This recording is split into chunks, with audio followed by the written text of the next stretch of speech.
Bienvenidos al canal Crónicas de España.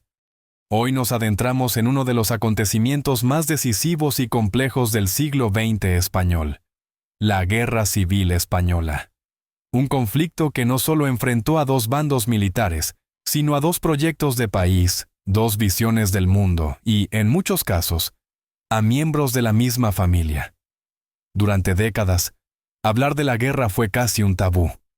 Muchas familias guardaron silencio y generaciones enteras crecieron sin saber con claridad qué ocurrió realmente. Pero el eco de aquellos 3 años, 1936, 1937, 1938, y el final en 1939, sigue influyendo en la política, la identidad y la memoria colectiva de España. Lo que vas a ver es un recorrido condensado, claro y documentado, para entender cómo España llegó al límite, cómo estalló la guerra, cómo se desarrolló y cuáles fueron sus consecuencias más profundas.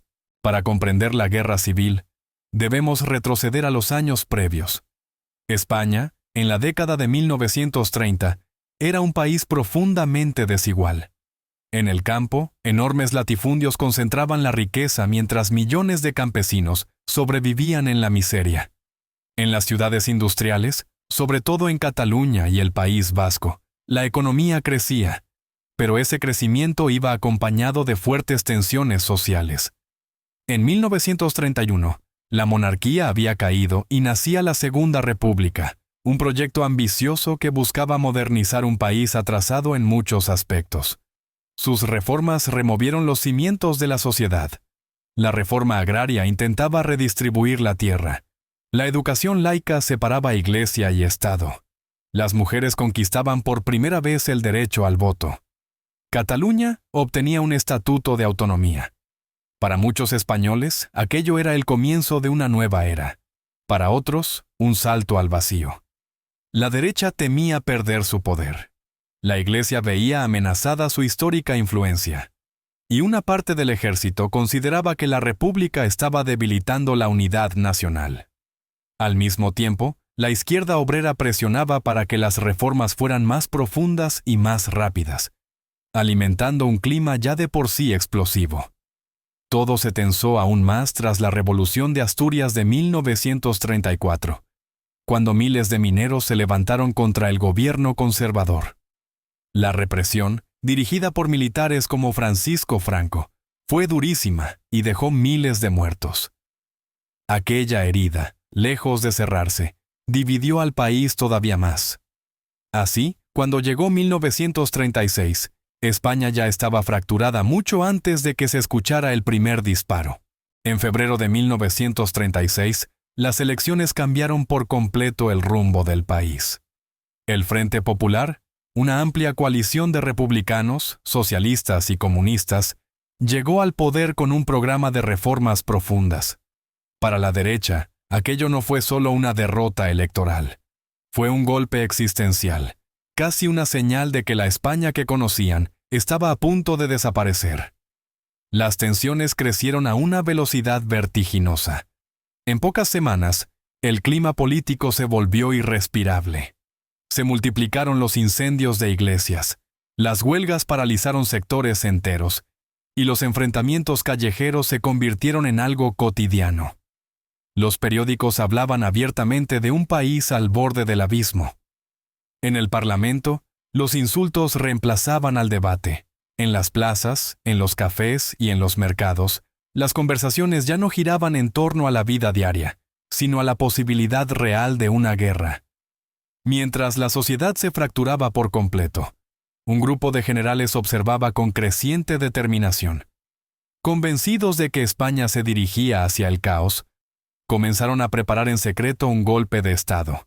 Entre ellos estaban Mola, Godet, Sanjurjo, y un general que por entonces parecía secundario, pero que muy pronto se convertiría en el protagonista absoluto del conflicto: Francisco Franco. El 17 de julio de 1936, la sublevación comenzó en Melilla. En cuestión de horas, el levantamiento militar saltó al otro lado del estrecho y al día siguiente se extendió por Sevilla, Zaragoza, Valladolid, Galicia, Navarra y buena parte del oeste del país. Parecía un golpe rápido y bien organizado.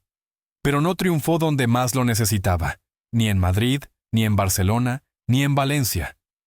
En estas grandes ciudades industriales, los obreros y militantes sindicales levantaron barricadas, se armaron como pudieron y lograron frenar a los militares sublevados.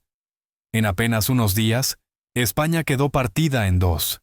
Por un lado, la zona republicana que mantenía el gobierno legítimo.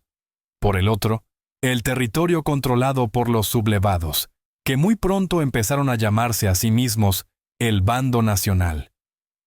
Ambos bandos estaban convencidos de representar la verdadera España, y esa convicción marcaría la ferocidad del conflicto que estaba a punto de desatarse.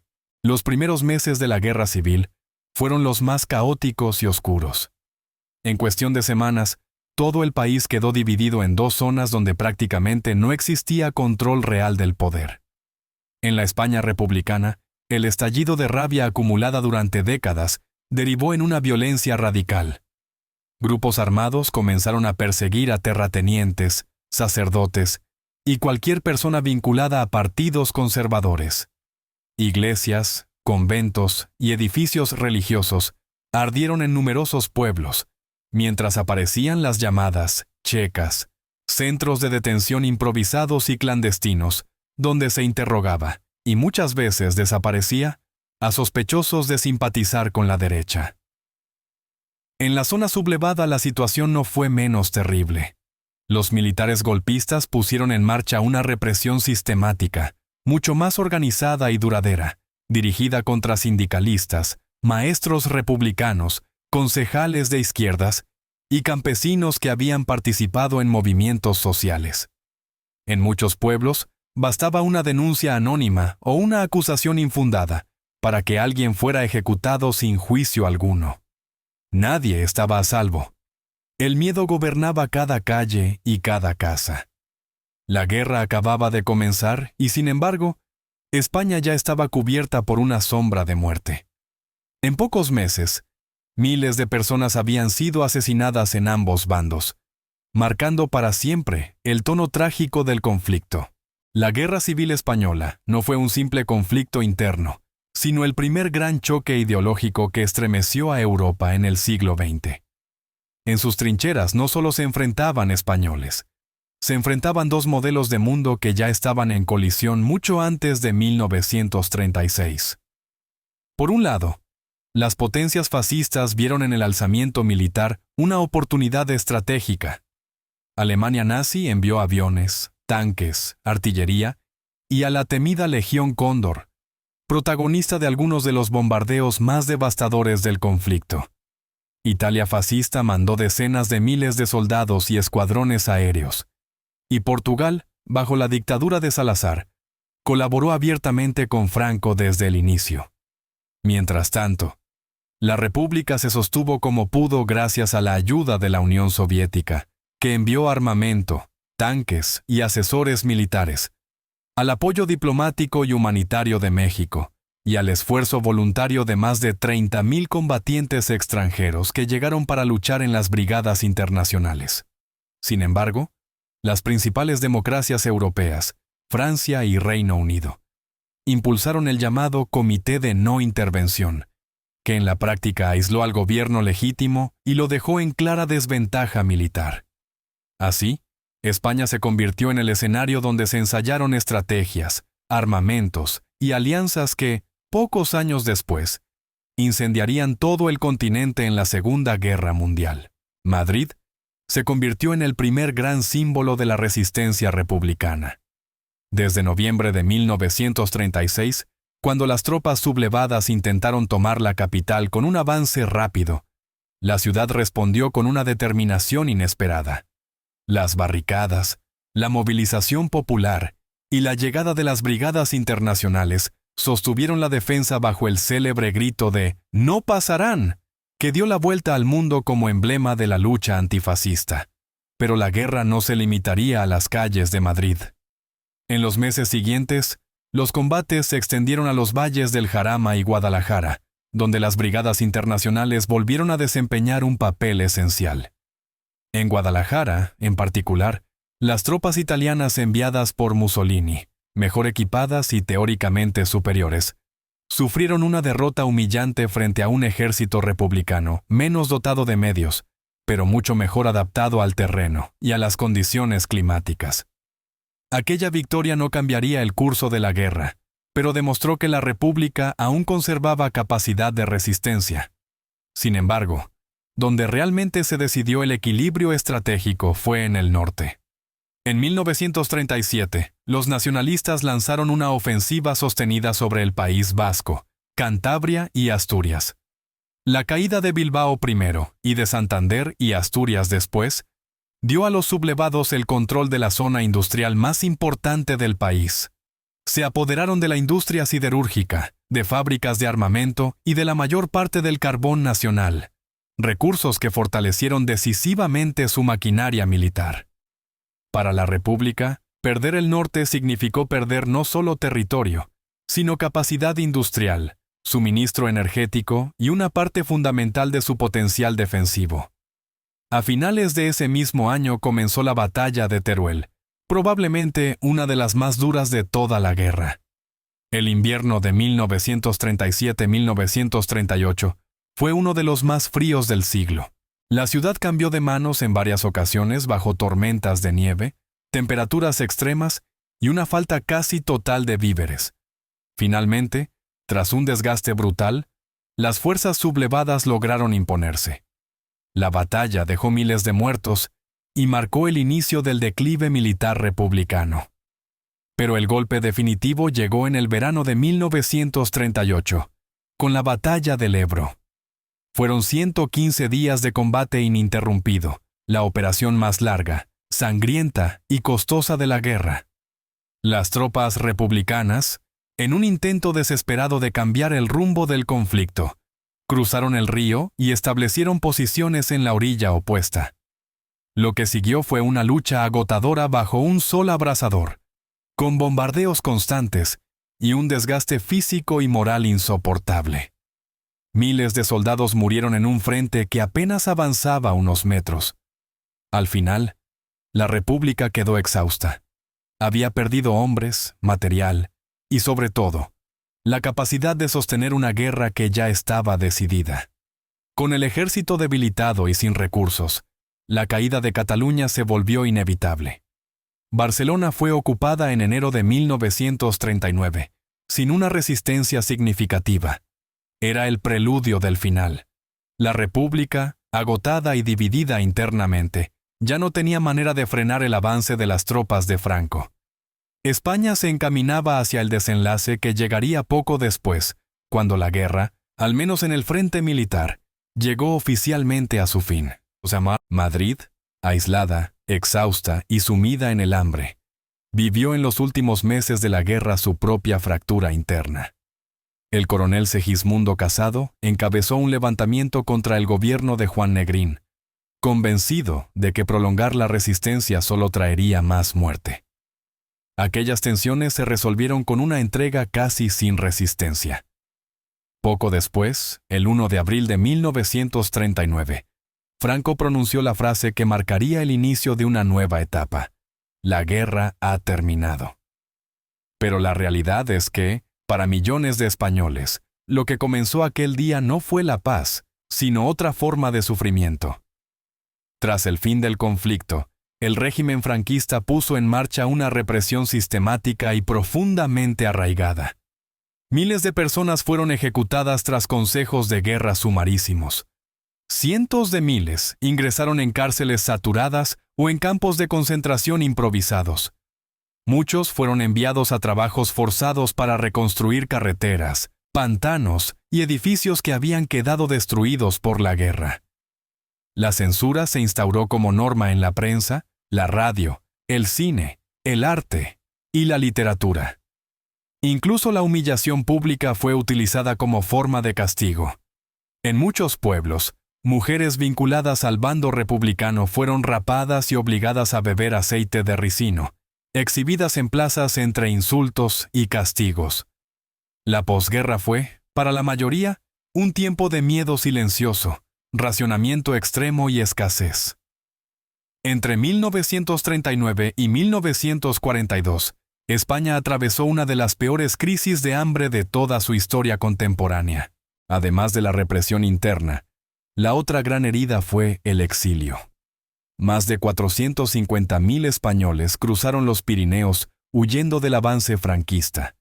Entre ellos había científicos, maestros, escritores, médicos, obreros altamente cualificados y militares leales a la República. Muchos fueron internados en campos franceses como Argelès-sur-Mer, lugares improvisados donde no había refugio, cuidados médicos ni comida suficiente. Otros, atrapados por el avance nazi en Europa, terminaron deportados a campos de concentración como Mauthausen, donde miles de españoles perecieron. México se convirtió en el gran refugio de la España derrotada, acogiendo a intelectuales, artistas y profesores, que continuarían su labor lejos de su país. Para muchos de ellos, aquel fue un exilio definitivo. España perdió así una parte enorme de su talento y de su futuro. La devastación económica que dejó la guerra fue inmensa. Las infraestructuras quedaron arrasadas, vías ferroviarias inutilizadas, puentes derrumbados, fábricas arruinadas, barrios enteros bombardeados. La industria quedó prácticamente paralizada y el hambre se convirtió en una realidad cotidiana. La renta per cápita tardó más de una década en recuperar el nivel de 1936. A esto se añadieron otros factores. El oro del Banco de España, empleado por la República para pagar ayuda soviética, desapareció. La deuda exterior creció, y bajo el nuevo régimen, se impuso un modelo de autarquía que cerró la economía al exterior y profundizó aún más la crisis. España quedó aislada, empobrecida y sumida en un sistema económico incapaz de responder a las necesidades de la población. A nivel social, el país quedó profundamente fracturado. Los vencedores recuperaron sus privilegios tradicionales, mientras que la clase obrera perdió derechos que había conquistado durante la Segunda República. Las mujeres vieron cómo se les arrebataban libertades civiles y políticas, relegadas nuevamente al ámbito doméstico bajo un modelo rígido y paternalista. Miles de maestros republicanos fueron expulsados de sus puestos, acusados de envenenar la juventud. Las lenguas cooficiales, como el catalán, el euskera y el gallego, fueron prohibidas en espacios públicos, escuelas y administraciones. El miedo se convirtió en la norma silenciosa que regulaba la vida cotidiana de toda una nación. En el terreno político, la consecuencia fue contundente. España dejó de ser una democracia durante casi 4 décadas. El régimen de Franco se apoyó en un partido único, FET, y de las Jons, en 3 pilares fundamentales: el ejército, la iglesia y el movimiento, y en un sistema sustentado por el culto al líder, la propaganda estatal y la censura omnipresente. Los sindicatos libres fueron prohibidos y reemplazados por organizaciones controladas, las autonomías fueron eliminadas y cualquier forma de oposición fue perseguida. Generaciones enteras crecieron bajo una estructura política inflexible que moldeó su visión del mundo. Aunque la guerra terminó oficialmente en 1939, su memoria nunca desapareció.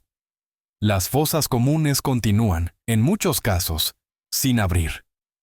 Miles de familias siguen buscando a sus desaparecidos. Las divisiones políticas y culturales de hoy, aunque transformadas, conservan la huella de aquel conflicto. Los relatos familiares siguen marcados por silencios, miedos y recuerdos contradictorios. Es un pasado que no está completamente cerrado. Aún sigue presente en debates, en discursos públicos y en la identidad colectiva del país. La Guerra Civil Española no fue un conflicto más. Fue un punto de ruptura que cambió para siempre la historia, las vidas y los destinos de millones de personas.